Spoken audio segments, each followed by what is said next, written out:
दोस्तों इस वीडियो में ज़मीन से जुड़ी बहुत ही महत्वपूर्ण जानकारी आपको मिलेगी। इस वीडियो में आप जानेंगे ऑनलाइन रजिस्ट्री चेक करना सीखेंगे और साथ ही ज़मीन से जुड़ी बहुत ही महत्वपूर्ण बातों को जानेंगे। देखिए ऑनलाइन रजिस्ट्री चेक करने में ये है, जैसे मान लीजिए आपने कोई ज़मीन खरीदी है, चाहे वो प्लॉट की ज़मीन, चाहे खेत की ज़मीन, चाहे आपने खरीदी, चाहे आपके पड़ोसी ने, चाहे किसी ने बेची है, तो आप जो है वो ऑनलाइन रजिस्ट्री चेक कर सकते हैं। जैसे मान लीजिए आपने ज़मीन खरीदी है, रजिस्ट्री भी आपने ज़मीन खरीद ली, रजिस्ट्री भी करा ली, तो आपको ऑनलाइन चेक करना बहुत ज़रूरी है। तो चलिए इस वीडियो में आपको समझाएंगे, बहुत ही सरल और आसान तरीके से आपको समझाएंगे कि आप अपनी जो भी रजिस्ट्री है वो ऑनलाइन कैसे चेक कर सकते हैं, सारा विवरण कैसे देख सकते हैं। तो चलिए वीडियो शुरू करते हैं। सबसे पहले आपको यहाँ पर टाइप करना होगा IGRS-UP। उसके बाद ही जो साइट है वो आप खुल जाएगी। ठीक है, अगर आप नहीं सर्च करने से आ रहा है तो वीडियो की डिस्क्रिप्शन में मैंने लिंक दे रखी है, आप वहाँ जाके डायरेक्ट जो है वो इस साइट पर जा सकते हैं। ठीक है, तो इसे जैसे ही मैंने सर्च किया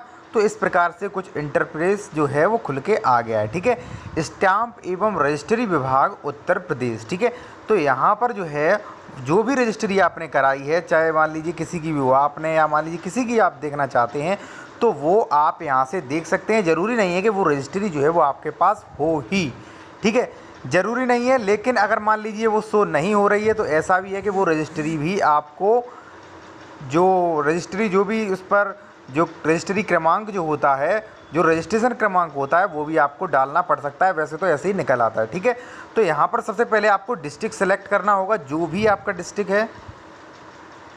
जैसे मान लीजिए हमारा जो डिस्ट्रिक्ट है वो मैं सिलेक्ट कर लेता हूँ।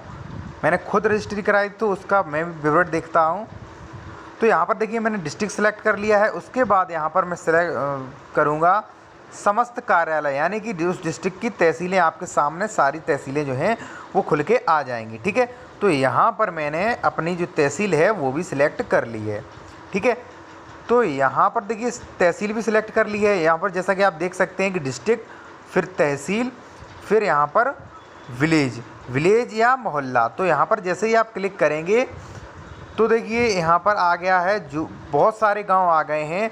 तो जिस गाँव कि मैं आपकी ज़मीन थी, जिस गांव की वो ज़मीन पड़ती है, जिस गांव में, उस पर आप जिस मौजे में, देखिए मौजा के रूप से, तो यहाँ पर मैंने वो भी सिलेक्ट कर लिया है। ठीक है, तो यहाँ पर अब है देखिए खसरा number, house number, plot number.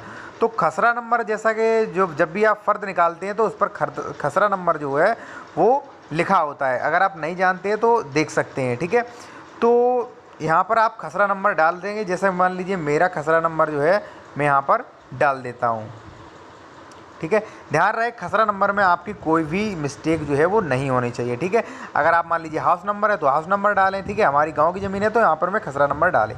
और यहाँ पर देखिए प्रॉपर्टी आईडी, यहाँ पर जो प्रॉपर्टी आईडी है तो यहाँ पर आप रजिस्ट्रेशन संख्या डाल सकते हैं, लेकिन मुझे रजिस्ट्रेशन संख्या जो है वो पता नहीं है, फिर भी मैं डाल देता हूँ। आप चाहें डालें और आप चाहें ना डालें। ठीक है, तो मैंने डाल दी, हो सकता है ये सही हो सकता है गलत भी हो। उसके बाद मैंने सबमिट किया। ठीक है, आपको ध्यान रखना है प्रॉपर्टी आईडी में आपको रजिस्ट्रेशन संख्या ही डालनी है। ठीक है, उसके बाद जैसे ही मैंने यहाँ पर क्लिक किया, संपत्ति विलेख विवरण, भूमि घाटे पर दर्ज विवादों की संख्या, खाता विवरण, संपत्ति कर बकाया, सिविल कोर्ट केस, तो आपको भूमि विलेख विवरण देखना है। ठीक है, तो यहाँ पर जैसे ही आपने क्लिक किया तो सारा रिकॉर्ड जो है, जैसा कि आप वेट कर सकते हैं, थोड़ा अपलोड हो रहा है। देखिए अब आप देख सकते हैं कि यहाँ पर सारा रिकॉर्ड जो है, सारा डाटा जो है वो खुल के आ गया है। भाई जो भी, ज़रूरी नहीं आपका ही, सिर्फ आपका ही खुल के नहीं आएगा, उस नंबर में, उस गांव में, यानी कि बहुत लोगों का डाटा खुल के आ गया है। अब आप यहाँ पे चेक कर सकते हैं। ठीक है, जैसे मान लीजिए 2020 में जो भी रजिस्ट्रियाँ हुई, 2019 में हुई, जो भी है 2018 में हुई, जो भी रजिस्ट्रियाँ हैं वो यहाँ पर जो है खुल के आ गई हैं। इसके बाद जो भी अन्य विवरण है वो भी खुल के आ गया है। ठीक है, अब यहाँ पर देख सकते हैं पक्षकारों का नाम, पक्षकार का पता, संपत्ति का विवरण, पंजीकरण तिथि, विलेख। अब यहाँ पर आप जो है वो चयन करें भी देख सकते हैं। ठीक है, अगर जैसे मान लीजिए आपने यहाँ पर किया चयन करें, तो यहाँ पर देखिए उसका पूरा जो विवरण है पूरा खुल के आ गया है कि भाई वर्ष 2019, लेखपत्र संख्या ये, खंड संख्या ये, जनपद और मोहल्ला, ग्राम, भूमि का प्रकार, गाटा संख्या, जो भी है इसमें आपकी पूरा डिटेल जो है वो आ जाएगा। और इसमें ये भी आ गया है कि भाई जो यहाँ पर देखिए प्रथम पक्ष जिसने बेचा है वो भी आ गया है, द्वितीय पक्ष जिसने खरीदा है वो भी आ गया है, और गवाह भी आ गए।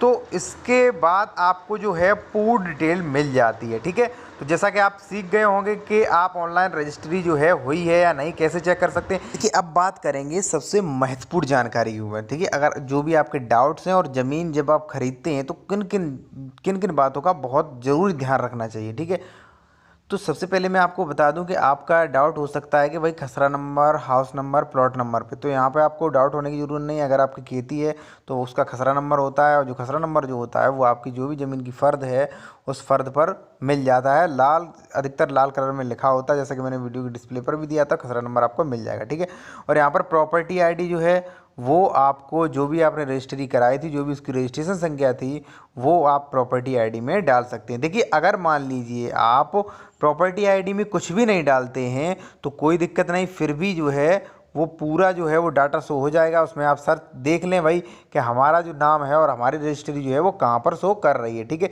तो आप देख सकते हैं।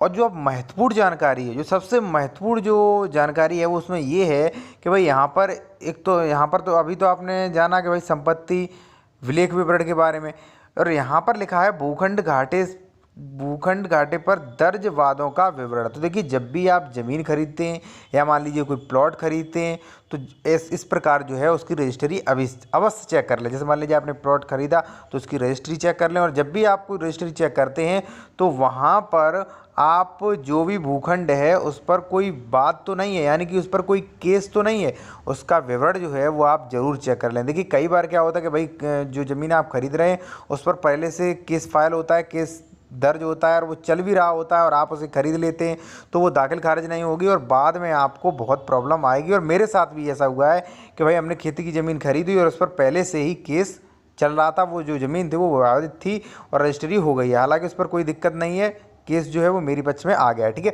तो सबसे पहले भाई आपको यही चेक करना है। देखिए मान लीजिए आप खेती की ज़मीन खरीदते हैं तो जब भी आप फ़र्द निकलवाएंगे तो फ़र्द पर जब भी आप ऑनलाइन वो उसके डॉक्यूमेंट्स निकलवाएंगे तो साइबर कैफ़े वाला भी उस पर देख सकता है, आप ऑनलाइन चेक कर सकते हैं कि भाई उस पर कोई केस तो नहीं है। देखिए इसके बारे में मैं आपको डिटेल में समझाऊंगा। जब भी आप कोई ज़मीन खरीदते हैं तो आप उस पर कैसे पता लगा सकते हैं कि उस पर कोई भी किसी भी प्रकार का केस फाइल तो नहीं है। ठीक है, तो इस पर आपको देखिए पूरा विवरण मिल जाएगा। देखिए अगर आपकी प्लॉट की रजिस्ट्री करवाई तो यहाँ पर ये भी आपको पता चल जाएगा कि भाई इस पर कोई विवाद तो नहीं है, खाता विवरण और संपत्ति पर बकाया। ठीक है, तो जैसे मान लीजिए आपकी अगर कोई लोन है, जैसे मान लीजिए आपने कोई प्लॉट खरीदा तो उस पर लोन है और आप खरीद चुके हैं, तो इसमें ये भी पता लगा सकते हैं कि भाई जो हम प्लॉट खरीद रहे हैं इस पर कोई लोन भी तो नहीं है। यहाँ पर लिखा है संपत्ति कर बकाया। ठीक है, तो ये भी आप चेक कर सकते हो। सिविल कोर्ट केस जो भी है, इस पर कोई केस तो नहीं चल रहा है, इस पर कोई बकाया तो नहीं, तो आप सारा स्टेटस चेक कर सकते हैं। ठीक है, तो दोस्तों अगर आपको और भी कोई अधिक जानकारी चाहिए और भी महत्वपूर्ण जानकारी कोई चाहिए है तो आप कमेंट करके अवश्य बताएं,